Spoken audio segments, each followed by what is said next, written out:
विष्णु भगवान की। कार्तिक मासे 17वां अध्याय प्रारंभे। श्री नारद जी बोले, फिर जलंधर ने महादेव जी को पराक्रमी जान शिव जी को मोह कर पार्वती का रूप बनाया। पार्वती जी को रथ के ऊपर बंधी और निशुम्भादिक दैत्यों के मारने से रोती देख करके शिव जी व्याकुल हो गए और अपने बल को भूल गए, नीचा मुख करके खड़े रह गए।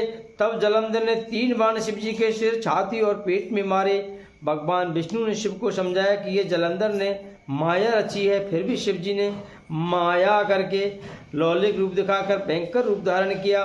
महादेव जी का अति भयंकर रूप देखकर कोई दैत्य उनके सामने न ठहर सका और विदुषाओं में भाग गए। महादेव जी ने शुंभ और निशुंभ को श्राप दिया कि तुम मेरे युद्ध में से भाग जाओ, इसलिए पार्वती के हाथों से मारे जाओगे। फिर जलंधर के पैन बाणों की वर्षा से पृथ्वी तक बाणों से अंधकार से ढक गई। जब तक शिव जी ने उनके बाणों को काटा, जब तक उस जलंधर ने नंदी के एक पर भी मार दिया। उसके लगने से बैल युद्ध में मारा गया, जो महादेव जी के खींचने पर भी न रुका। फिर शिव जी ने भयंकर रूप धारण करके सूर्य के समान तेज वाले सुदर्शन चक्र को चला दिया। वह पृथ्वी आकाश को जलाता हुआ भूमि पर गिरा और विशाल नेत्र वाले जलंधर का सिर काट दिया। रथ से उसका शरीर पृथ्वी को शब्दमान करता हुआ गिरा, उसका तेज शिव जी में लय हो गया। ब्रह्मादिक देवताओं को यह सब देखकर आनंद हुआ। शिव जी को प्रणाम कर देवता बोले, हे महादेव, आपने देवताओं के शत्रु की वैसी रक्षा की है, परंतु एक बार पैदा हो गई कि विष्णु की वृंदा की सुंदरता से मोहित होकर उसकी चिता की रज में स्थित हैं।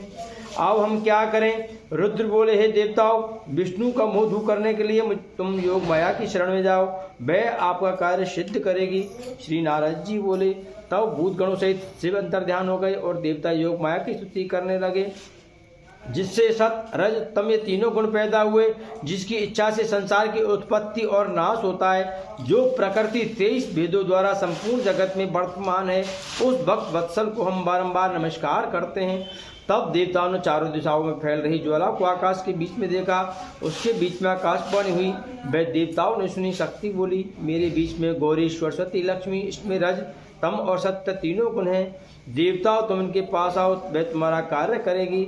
देवता आकाशवाणी के वचनों को मानकर गौरी, लक्ष्मी, सरस्वती के पास जाकर भक्ति से प्रणाम करने लगे। फिर वे भक्त वत्सल देवी और देवताओं को शरण आए।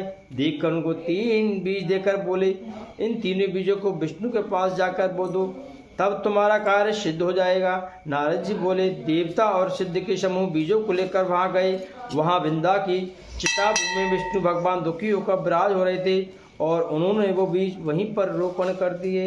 इति श्री 17वां अध्याय बोलो लक्ष्मीनारायण विष्णु भगवान। श्रीमन्नारायण नारायण।